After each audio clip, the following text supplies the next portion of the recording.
Dear students, this time we have to take into account the text and diction of the poem A Slumber Did My Spirit Still, written by William Wordsworth. For last 2 days we have been lighting on different aspects of this poem, and we have seen how great philosophy about love and death has been developed by William Wordsworth through this poem. So it looks very simple as a poem, but it is so important to delineate on the philosophy of life and death on the one hand, and the eternal love that poet has for Lucy on the other hand. So here I am just going to take into account the reading between the lines that we can better understand this poem and feel the same as was the feeling in the mind of the poet too. I am Dr. Naveen Kumar Jha, Associate Professor in English, RAGS College Ahilyasthan. A slumber did my spirit still, I had no human fears. She seemed a thing that could not feel the touch of earthly ears. How simple it is to read. We are reading just like a rhyme, and we find that it is just the awakening of the spirit that poet feels after the death of Lucy. Study 2, we had talked that Lucy is just a character very much preserved in the mind of the poet. It is poet who knows who Lucy was, whether she was a real personality or just the image of someone who was actually the idol of love in the mind and the heart of the poet. But it is true that through Lucy, the poet has given us a very, very deep understanding of love, that a man can love to the extent that makes him realize what the life is, what the death is, and what the love is. So his love has made him awaken. It was great love actually. It is not the love for love's sake. You know, just he was slumbering in the fact he was unknown to the major reality of life. He was never thinking that just there is anything philosophical in love, but he was so deep in love that he realized the very much impact of love on his thought as well. So he passed through love to come to a thoughtful conclusion about life and death. He is just in love, but he realizes that the poet has no human fears. Now, it is all the personal revelation that poet is himself making. Poet is himself pointing out a kind of realization that the poet has after the death of Lucy. So far, the poet believes that he is also a human being who has the same kind of fear of losing the one whom human being loves most. We always think that we should not lose the person whom we love most. It is the fear of loss that makes us just rather very much excited. That makes us excited in the sense we are just going to be fearful, excited enough to be fearful. Our just a fear is to the extent that we just get fearful. But no, the poet has different feeling now. We can say that he is not mentioning anywhere that he has lost Lucy for her death. No, it is no explanation of this kind. We cannot say that he has any just person with whom he has been loved, but definitely he talks about his internal just a revelation because now he is ever fear of loss and gain. So love makes one bold enough to think about this world from a different perspective. When we are in love, we actually are just very much possessive of the thing. We want to keep that thing forever, and it is what the mistaken idea is. The poet was also just in the same slumbering stage of thought, that he was thinking that he will just always possess Lucy in his just love. But it was just the physical possession we are talking. Physically, we want to have the commandment over the thing with whom we are in love. Most often you find that it is what the earthly love is, that love is meant for being closer to the one we are in love. So physically we want to be in closer proximity with the person. But here we find that no, there is no mention of any kind of closer proximity. And it is why the people are in a fearful stage of mind, that he thinks that he will lose someday, that physical nearness will be vanished. And now it is permanently vanished because Lucy is dead now. So the poet thinks that he is not in any sort of fear now, because there is no question of living just near to Lucy. Now, even in his life, we can say we have not found any mention that he was living with Lucy and physically he was near to Lucy. No, I don't think that this kind of feeling arises when we are physically near to one another. Love has just a very much magical impact on the personal thought of the poet. Because he was just far away from Lucy, or he was just keeping Lucy in his subconscious mind. It is why just he is so deep in his thought to make the philosophy about love and death.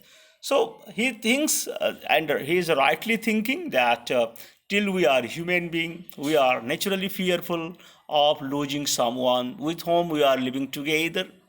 But for Lucy, he is writing, she seemed a thing that could not feel.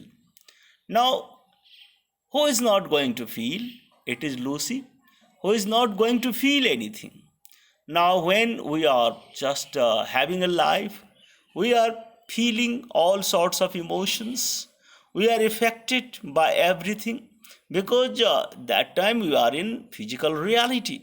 And as we are in physical reality, naturally, we are getting affected by everything. All sorts of just effects are to be realized. That is the touch of earthly years. We are passing our life. Time has a great impact on our life. And just we have to live with time, and we have to succumb to the earthly situation. Because we are human being, we cannot surpass the earthly pressure, and we simply are just trying to accommodate ourselves with earthly pressure. In different ways, life are bent by time. Time just is so important factor that we can say that we are always getting badly affected. It is not the matter of just a simple person, simple human being. Lord Rama was also just affected by the time. And we can say Buddha was also affected by the time, and Jesus was also affected by the time because he was just a simple being. They were all simple beings, so they were affected by time. And this life is just really a physical phenomenon. Till we are alive, we are a physical phenomenon. But now, in the very first stanza, poet says that she is no more alive. It is just a hint. Here we can say that here just we are going to come to the conclusion. The poet starts that he is awakened now. His spirit is awakened, and he has just woken up from his slumbering of idea, that just he will not just lose just the one with whom he is in love. Now, this awakening is coming through the fact that she could not feel any longer. She could not feel any longer. It simply implies that she has passed away. She has gone away from this world, from the effect of earthly years. Now there is no impact, there is no touch of earthly years on Lucy. So, because Lucy is dead, so the poet is fearless. Fearless, the poet is not going to say that he is going to weep for something that he has lost. Fear was not to lose, but now when poet realizes this is a mistaken idea, so now he does not have that kind of human fears any longer. So now mentally he is free from the agony of loss, from the agony of death of Lucy. Now he realizes that death is an essential natural phenomenon and it will happen. We simply cannot make it stop, no matter just how deep we are in love. Our love cannot make death stop from coming to the one with whom we are in love. We have the great just influence of that love in our life. So we need to admit that very kind of physical or natural reality. His just we find that when we are in love, we find that let it be the same all time, and we should not be separated. We should always be living together, no matter in a poet's unconscious mind, but he wants to live together in his unconscious mind. He does not, but here we find that the fact of the death of Lucy has made him more cautious, more against, and it is just like facing the reality of natural phenomenon that should always be very greatly just kept in our mind. So we are just now coming to the more deep explanation of death. Now, by the physical symptom, he tries to explain death that no motion has seen now no force. Now, we are alive because we have motion, we are alive because we have force. And now this motion, this force make us live. And we live, and these are all traits of life, that we move, that we have force. So these are all traits of life, and the poet has described life in terms of the facts. And Virginia Woolf also just death of a, in Death of a Moth has described the same kind of thing in the same way, that there is energylessness in the moth that simply implies death of the moth. Now here the poet says that there is forcelessness, there is motionlessness, or we negate the concept of force, concept of motion, and it results into death. Life is full with motion, life is full with force, but when life becomes motionless, life becomes forceless, we can say it is just turning into death. So, see, neither hears nor sees. Yes, these are all physical activities too, because just our body expresses life. It is through the body of motion, it is through the just a force of body. It is through the force of motion. It is through the capacity of hearing, capacity of seeing, that we realize that we have life. And now we find that these things are just not here. So the poet says that she does not have motion, she does not have force, she is not able to hear, she is not able to see. So she is no more alive. And then what will happen to her when we lose all these kind of things? What will the result of all these things? Means just we are passing from life to death. Then what will happen? We think this physical motion is gone, force is gone. It means everything is not finished. He says that roll round the earth's diurnal course. Now there is a motion. Still, we realize that even after death, there is a motion, but that motion is accompanied by the motion of rocks, stones, and trees. Now, we can say that our physical existence is very much transformed into the existence of rocks, stones, and trees. We are simply just transformed from this physical life to natural life. We are just very much going to be the integrated part of nature.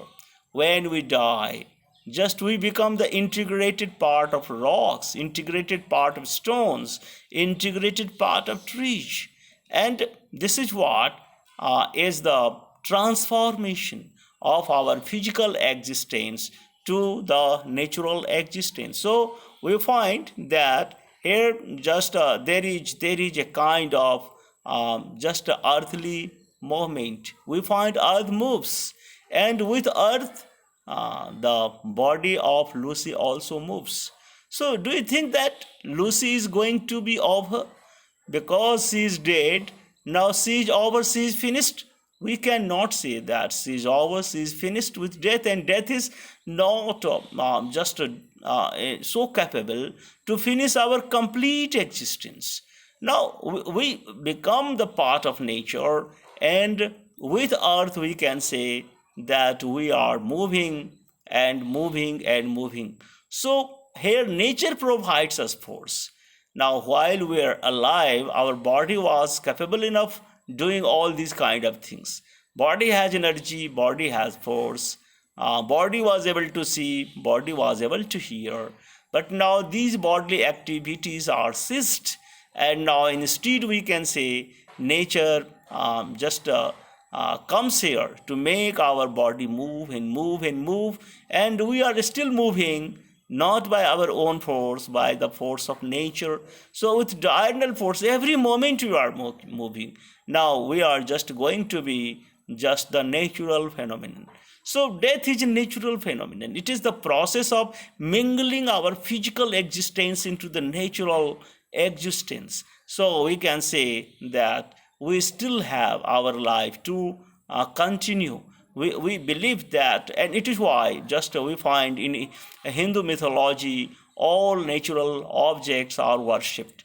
We worship nature because of many reasons, that it provides us lots of things to continue our physical life on the one hand, but it also is worshipped that our ancestors have been transformed into that physical natural objects, and we have deep respect and honor for the natural objects, because we find that these natural objects are to make our life continue, and our ancestors are just very much living their lives after death through that natural world. We see them into the nature, and we find that rather God is embodied into that natural force. We generally believe that our just ancestors have become Vishwadeva, that they are just getting the category of a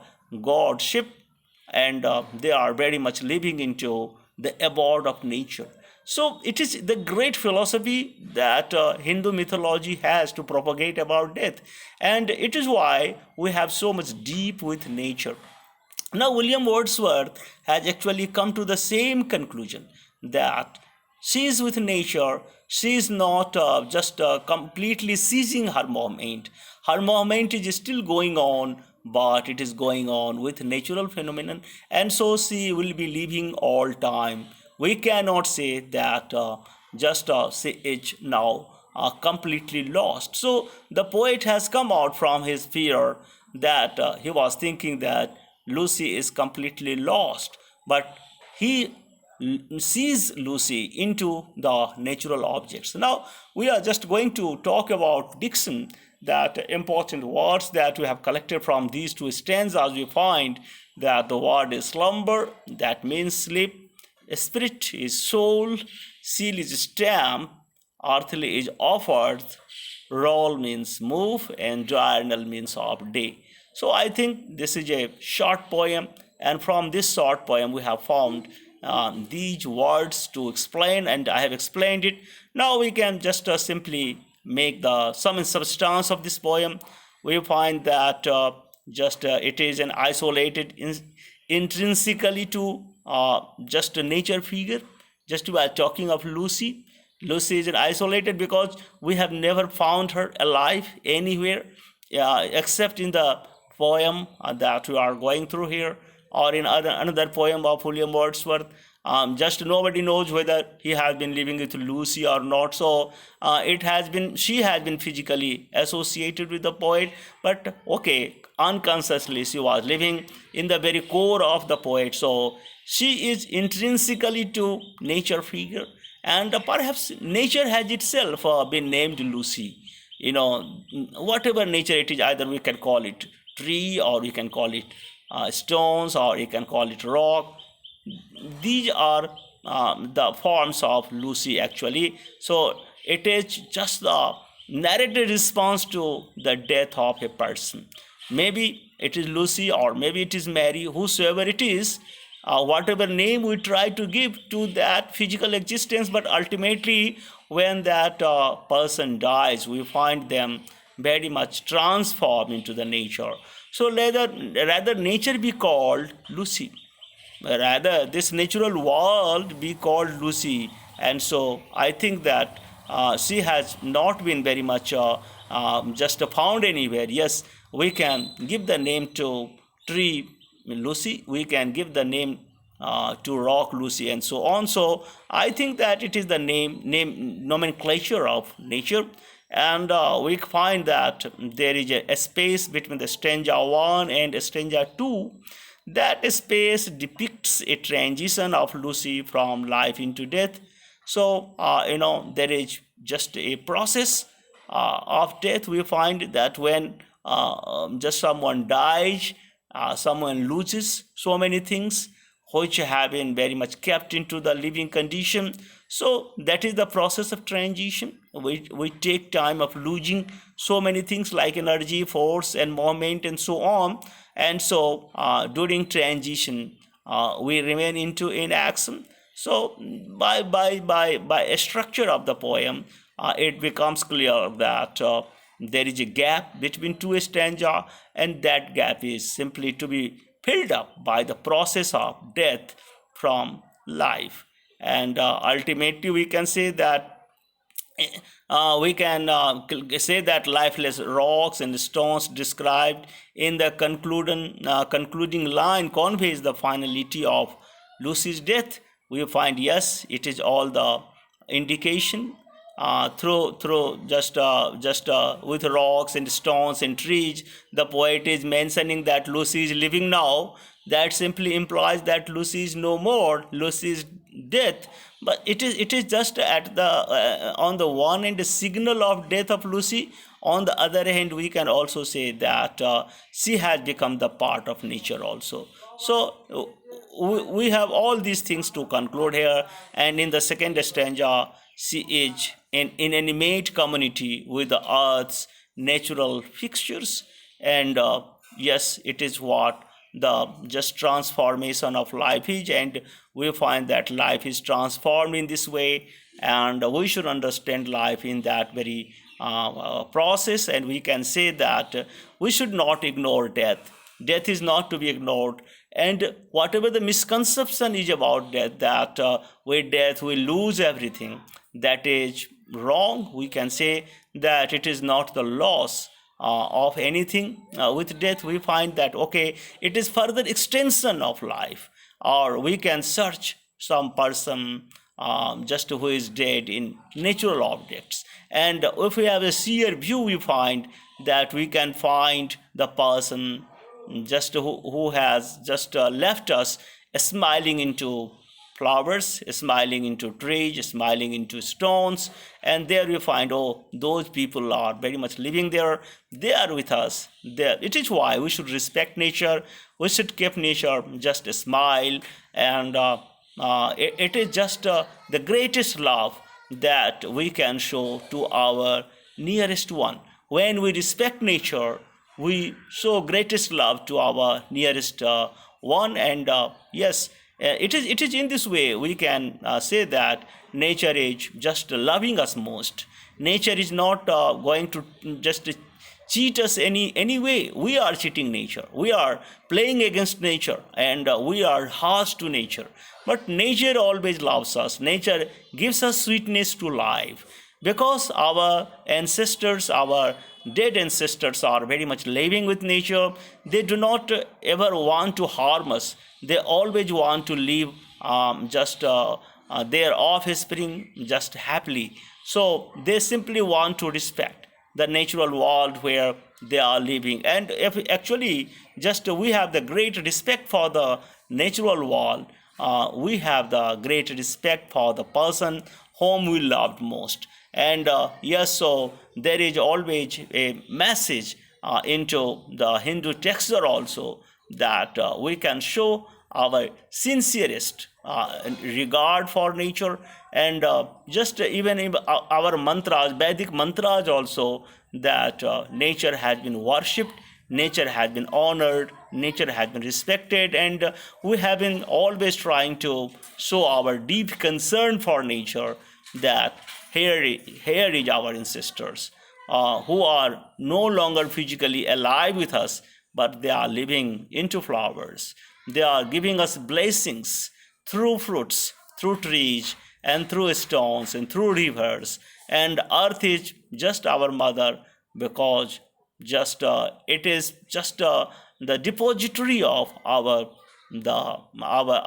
ancestors, our lovely just relationships that we have lost in our journey to life. So thank you. I find that it is all my just deliberation that I have made.